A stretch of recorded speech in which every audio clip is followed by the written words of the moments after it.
Учурда студенттер кышкы каникулда болгондуктан Баткен мамлекеттик университетинин окутуучулары бош убактысын текке кетирбей семинарларды өткөрүп, билимин өркүндөтүү менен биргеликте спартакиадаларды өткөрүп турушат.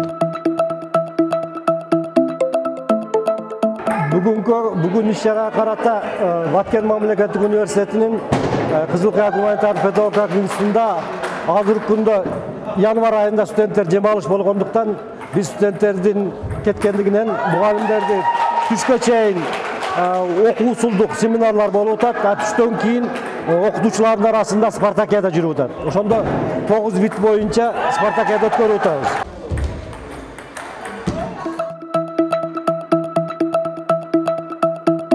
Студенттердин эс алууда болгондугуна байланыштуу спорттук иш-чара жана семинарлар болуп жатат. Бул абдан жакшы көрүнүш. Жумуш менен алек болуп, ден соолукка кам көрүүдөн алыстап кеткенсибиз. Кыргызстаныбызда тынчтык болуп, ушундай иш-чаралар көп өткөрүлүп турса жакшы болоорун айтат педагогика илимдеринин кандидаты Тешебаев Абдимиталип агайыбыз. Азыркы мезгилде студенттер каникулга чыккандыгына байланыштуу обедке чейин бизде окуусулдук семинарлар болот. Ал эми обедтен кийин бир апталык бизде ден соолукка байланыштуу спорт мелдештери өтөт. Бүгүнкү күндө аркан тартуу жана теннис болот. Ана мен теннис боюнча өзүм педагогика илимдеринин кандидаты, доцентмин, дүйнөлүк тилер кафедрасынын башчысы.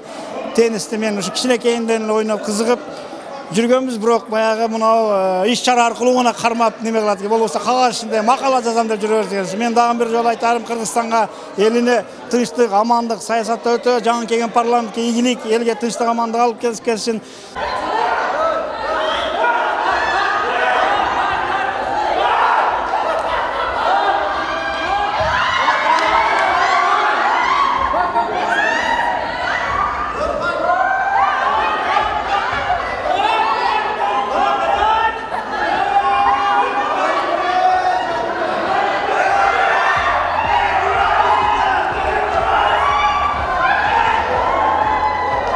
Hazır mana kışki kanikul vaqtında o'qituvchilar o'rtasida sportun 5 turi bo'yicha melleştirdi o'tkazib atamiz. Bugun stol tennisi bilan arqon tartish bo'yicha bo'lib o'tadi.